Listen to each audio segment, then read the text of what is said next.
See, now this concept is the relocation of the center of gravity. Relocation of center of gravity.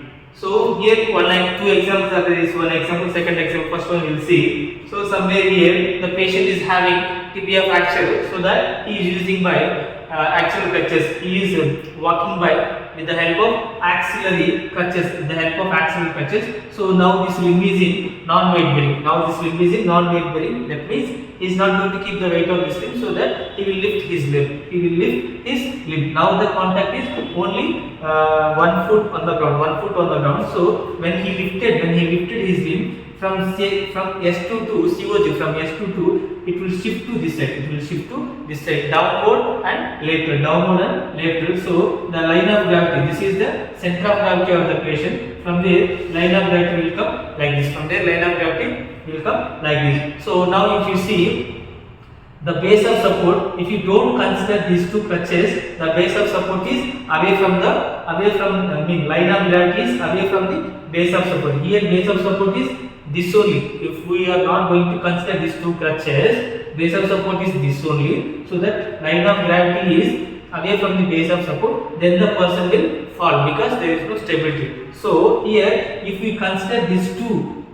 crutches, then this full is going to become the base of the support. These two crutches and foot of the patient. This is the base of support. So now this line of gravity, if it falls here or little more here or here also, no problem, because it will be inside the base of support. It will be inside the base of support. Then stability will be there. Here, what is the relocation means? From here, center of gravity shifted to here. That is nothing but a relocation of the center of gravity. Now you see here one person is taking suppose 5 kg. Suppose 5 kg briefcase, means suitcase, 5 kg briefcase. So that usually center of gravity will be here. If you take weight on this like this with the 5 kg, then center of gravity will move forward. Means it will go upward. Center of gravity will go upward because we are taking weight.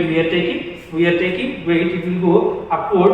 To maintain this weight, his body is going to lean to lateral. It is a compensatory lean. Compensatory lean means for one movement, to react to that movement, opposite mean another side will react in different way. That is composition method. So composite manner, so that patient is going to lift like this, patient is going to bend like this. So COG will be somewhere here. Okay, this is center of gravity. It will shift to like this. That is nothing but relocation of the center of gravity. For that, here patient will come to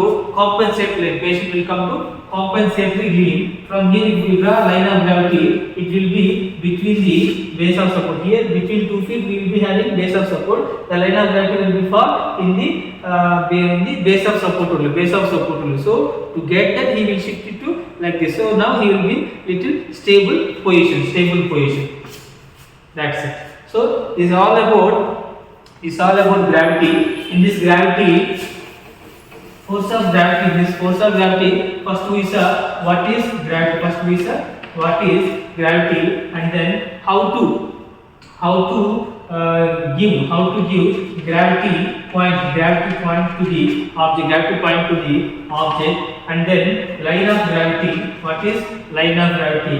And then segmental center of gravity, and then stability, nothing but base of support. After that, relocation of center of gravity. All these topics are very important to understand, because further topics which we are going to see, for all those, this is the key chapter to understand. First chapter, basic principles. Okay.